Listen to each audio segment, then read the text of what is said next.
Thème numéro 4, roue pneumatique, suspension, direction. Donc on va commencer par le porteur. Donc on annonce qu'on a le contrôle du niveau d'assistance de direction effectué, qu'on ne pourra pas faire, c'est sous la cabine. Lorsqu'on fera la marche avant sur le parcours de reconnaissance, on testera en tournant à gauche et à droite le volant afin de vérifier qu'il n'y ait pas de points durs ou de bruits anormaux. À l'arrière du porteur, donc on va contrôler sur l'essieu jumelé donc la présence de tous les écrous, puis apparemment bien serrés. L'absence donc de corps étrangers dans le jumelage par les orifices de jantes. La pression qui semble correcte, donc le flanc, pas de déchirure, pas d'hernie. La bande de roulement n'est pas au témoin d'usure et pas d'usure anormale. Garde-boue et bavette bien fixées en place. À l'arrière, enfin l'avant pardon, de la roue, la fixation du bras de suspension, de ce côté-là bien fixé.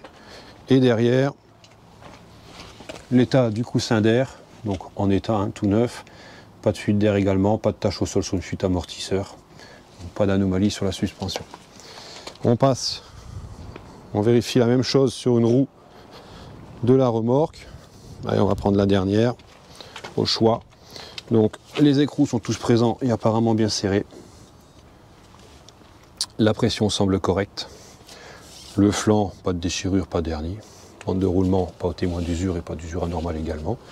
Les garde-boue et la bavette donc bien fixées en place. La fixation du bras de suspension donc en état, l'amortisseur visible ici, donc pas de fuite, bien fixé. Et à l'arrière, le coussin d'air, donc pareil en état, pas de fuite d'air, pas abîmé, donc pas d'anomalie sur la suspension. Donc là, thème numéro 4 terminé. Si la vidéo t'a plu, évidemment, n'hésite pas à laisser un like ou un petit commentaire, ça nous ferait super plaisir.